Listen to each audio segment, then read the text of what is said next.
hoping for. I want to remind you, Jesus has not forgotten you. Jesus is for you. He will take time to come to you, to reveal himself to you in a personal way. There's nobody there. When the disciples went back home, but Mary alone, he met her where she was. Whatever condition you are in, he wants to meet with you there, my friend. All the sisters, he wants to meet you in whatever situation you are in, because he loves you. He loves you more than you could ever imagine. He wants to change your circumstances. He wants to change the destiny of your life. He not only revealed himself, but he spoke to her. He's not a God of confusion. He's a God of clarity. He's a God of clarity. He showed himself alive. She didn't recognize. He did not ignore. He talked to her.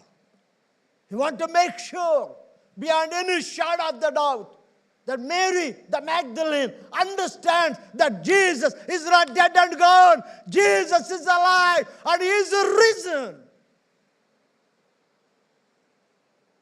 He will not leave you wherever you are. He's the God of hope. He's the God of solution for every human problem that people are going through. Can you imagine? Can you imagine? She just wanted to go and hug him. Jesus, I thought somebody has taken you away. You are alive, Jesus. Even when she saw the empty tomb, she ran back to the disciples with a wrong message. The wrong message was, she didn't tell them he was risen. She told them somebody has taken away the body of Jesus. But can you imagine now? After she met him, he was alive. She must be a crazy girl on the streets. Everywhere she went, she must be jumping and shouting. Sometimes people ask me, why do you shout? I don't mean to shout, but how can I not be shouting about Jesus who did so much to me? How can I not shout? I don't care what people think. Nobody ever did to me what my Christ has done to me. If you can only understand what Jesus has done to you, how can you not be shouting, be excited? I'm so excited about Jesus, my friends. I don't care what people think. In the beginning, when I went to Germany, man, can somebody stop that watch? I did not finish even my first point. And I used to shout like this. I saw some people leaving the church. Getting up and leaving the church, I didn't understand why. Then I found out that I was too loud. It's too loud for them. I tried to control, but I can never control myself. Then people got too used to that. I have a message that was sent to me. Last time, Good Friday, I gave Good Friday message. I said, it's not a sad Friday. It's not a sad Friday. It's not a bad Friday. It's a Good Friday to celebrate.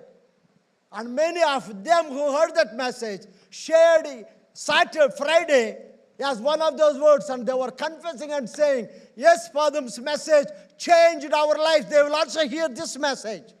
Thank you guys for listening to my message and changing your destiny, changing your attitude of Friday. Yes, it's a joyous Friday, victory Friday. Jesus' resurrection is to affirm his unchanging, eternal love to Mary the Magdalene, who was in confusion. Number 2, if I read you verse 19, same chapter, verse 19. I'll read it to you so that you can also read and understand. Verse 19 says, on the same day at evening, being the first day of the week, when the doors were shut, where the disciples were assembled for fear of the Jews. For the fear of the Jews. Came Jesus and stood in the midst and said unto them, Peace be unto you. Same day in the evening. Number one is weeping Mary. Number two is the fearful disciples.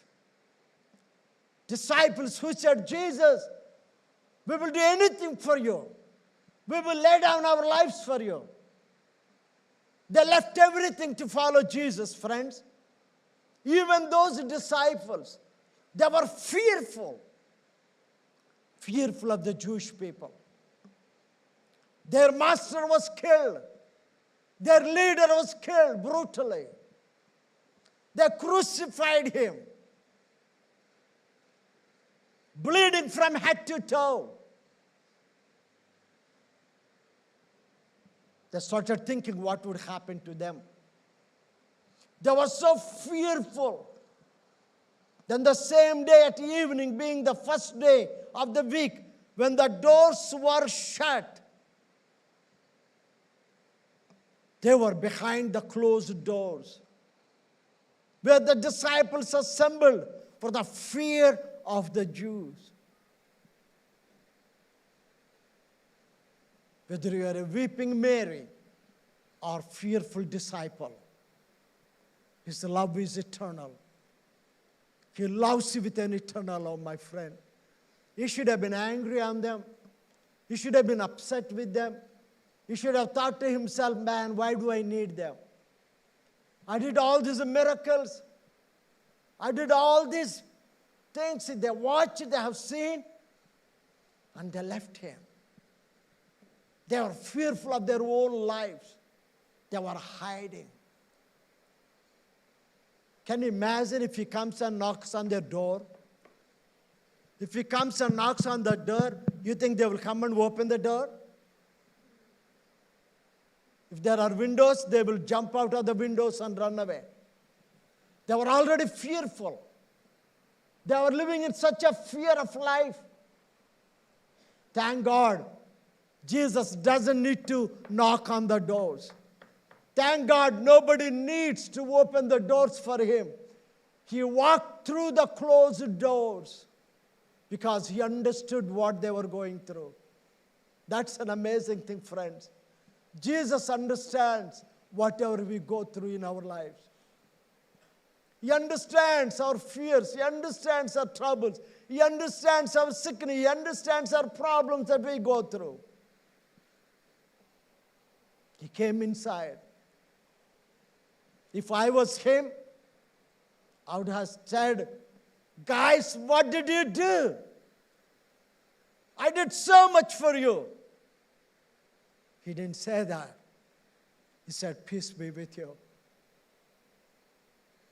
Shalom. Let the peace of God reign in your hearts. Why do we love him? Because he loved us first. Why do we follow him? Because he followed us first. He came not only to save us, but he came to seek and save us. Because we are lost. The only word he said, the first word he said, is peace be unto you. Relax, boys. Relax, boys. He came to give peace. Not the peace that the world gives, but the peace of God. Because we need peace with God. If you need peace with God, we must have a peace of God. Jesus said, peace be with you. If he has not gone there, friends, can you imagine what should have been happened to them? They might have lived the rest of their lives in fear, hiding. The purpose of their lives gone. The very purpose they followed Jesus, the very purpose they left everything, the very purpose they believed in Jesus, to proclaim this glorious gospel should have never happened if Jesus has not love towards his disciples. Resurrection is nothing but Jesus reaffirming his love to the people who believed in him and followed him, so that we in turn can proclaim that Jesus is alive. Alive, alive, Jesus is alive. He's alive evermore. Not just on yesterday. He's alive every day, all the time. He's alive evermore. Whether you are a weeping Mary or fearful disciples, the message this morning is, he loves you. He reaffirms his love towards you. Number 3. Let's read verse 24. But Thomas, one of the 12 called Didymus, was not with them when Jesus came. The other disciples therefore said unto him, we have seen the Lord. They were not saying, we heard the Lord was risen. They said that in the beginning. But now they say, we have seen the Lord. Thank you. We have seen the Lord. The other disciples therefore said unto him, we have seen the Lord. But he said unto them, except I shall see in his hands the print of the nails, and put my finger into the print of the nails, and thrust my hand into his side, I will not believe. If it was me, I'm thankful I am not Jesus. If it was me, I would have thought, man, I have the rest. Why should I worry about this one guy? If he still doesn't believe me, even after people who saw me as his own colleagues, his own friends, who were with him for 3.5 years, they said, Thomas, we have seen the risen Jesus. And he says, I would not believe it.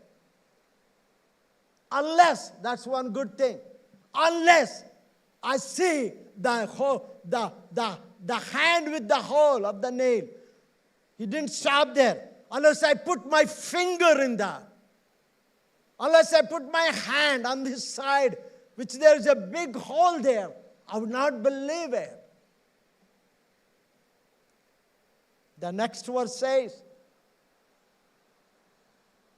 and after 8 days, verse 26, and after 8 days, again, his disciples were within, and Thomas with them. Then came Jesus, the doors being shut again. I mean, can you believe this? After 1 week of Jesus showed himself alive to them, they were still living in the shut doors. They were still controlled by the fear of their own lives, the security of their lives. They were not willing to proclaim the gospel. Go out and tell people, irrespective of the consequences. They were still under the shut doors. They were still shut doors. Then came Jesus, doors being shut, and stood in the midst and said, peace be unto you. Reaffirming his eternal, unchanging